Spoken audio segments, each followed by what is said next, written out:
everyone, welcome to today's video. Today I'm going to be interviewing Reed about sustainability, and I'm just going to kind of get his thoughts on becoming zero waste. And these questions that I'm going to ask him today, I would love for you to think about yourself. They could really help you reflect on your sustainable mindset. So without further ado, let's start the video. So is there any background information that you'd like to give the viewers so that they can have an understanding of what point of view you're coming from? Yeah, so I have not been very sustainable in the past, but Ava kind of introduced it to me, and now I am trying to pursue that path and with her because I think it's something that is good for me and a lot of other things.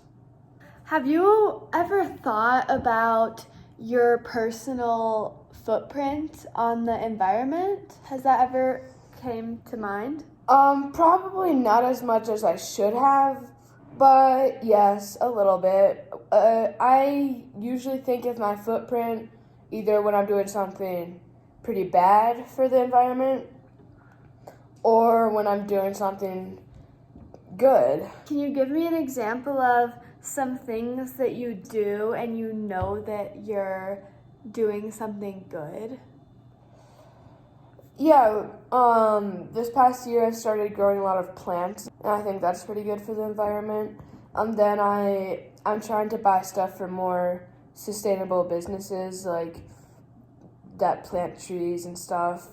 So I think I'm doing okay. Are there any other things that you think that you really... I think that I'm just being more aware, and I think that's good because if you're aware of what you're doing, you may not be perfect, but it matters. What are some things that you do and then when you do them you cringe or you know that, oh, this probably isn't the best, environmentally speaking? Mainly driving, and we drive a lot, and then boating. I think that is a lot of gas, mainly gas and stuff, but I don't know. I think we're getting better. Any everyday lifestyle things that you know of that are causing harm, I guess?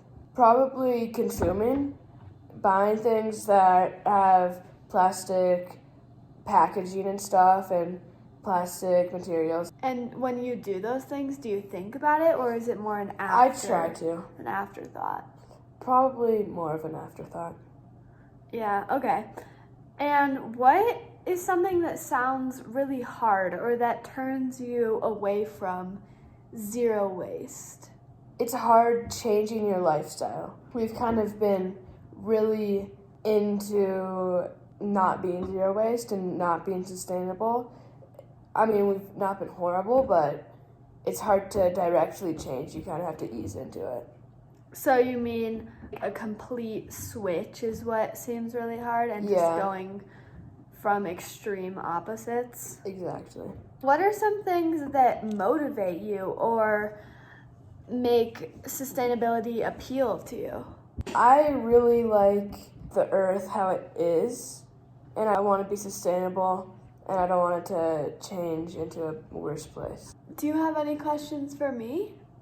How did you get started on sustainability? Well, I think that I've always had a passion for caring about the environment, but it hasn't really been in the form of sustainability. It's just been something I'm interested in. And then more recently, in 2021, I've seen a lot of things about plastic and specific items that are really contributing. And so that has led me to think more about my footprint and what objects I'm using and what habits I have that are causing harm. And so that is kind of what sustainability revolves around, because it's about reusing and repurposing and not just consuming. And so I think that this passion has kind of branched into a larger idea, and now I'm starting to make videos about it because I want to share it with other people. Okay, well, I think that wraps this video up. So thank you so much for watching, and I will see you next week.